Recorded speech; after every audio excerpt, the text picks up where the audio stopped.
Okay, so now we're going to add the next layer of texture in, which in this case is going to be grass, but it's going to be slightly more complex. So I'm just going to create a new layer and call it grass, like so. And what I want to be able to do is paint only in these sort of black areas. I'm just going to shrink my brush a little bit as well. So I need to get the same sort of effect as I had before, but control where it goes. And the way I'm going to do that is I'm going to click on my background layer, and that's why I've kept this, because I'm going to use it as a reference really. So I need to have that selected first, and I'm going to go to select, and I'm going to use color range. And that's what the color range looks like. Now what I can do, you can see it gives me a little sample brush. I know that I want this to start on the black. And you can see now that's going to select all the black areas, like that. But it's also got this cool feature called fuzziness. Like that, you can see it goes like that. So you can actually have quite a feathered edge on it, which is what I want. So I'm going to go for about 23 on this one. I'm just going to click on OK. And you can see you get your marching ants. Very, very cool. So that's only going to paint grass in these areas, which is exactly what I want.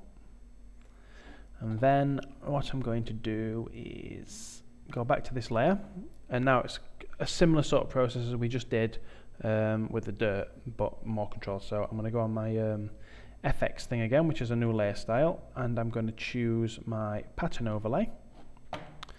This time I'm going to choose my grass pattern. Again, I'm going to go for 5%. Click on OK. And then with my brush tool, I just paint in where I want that grass to go, like that.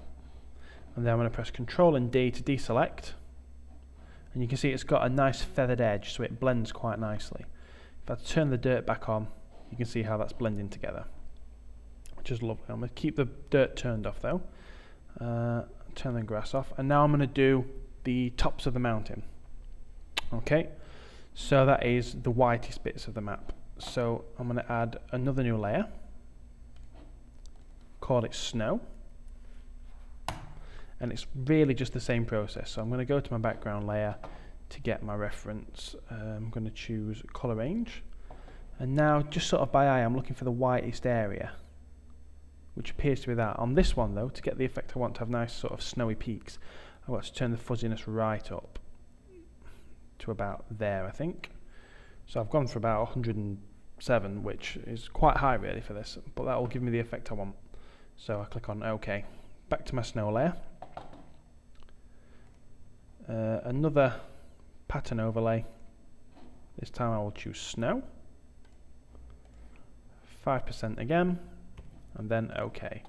And then just paint over everywhere again. You won't notice as much happening this time because you're painting white over something that's already white, but it is a more textured colour that you're using. And then I'll bring the other two layers back to see how that's coming together. So I can see I've got my peaks. And what I want to do now is just add the sort of rock in as we're going up the mountains. Okay, so I'm now going to make one more new layer. Control and D first, just to deselect. Another new layer. I'm going to call this one rock. And then I should, if I'm lucky, already have my previous selection in color range, which I do appear to have, although it's looking a lot angrier this time, isn't it? I'll probably go from scratch again. So I'm going to hide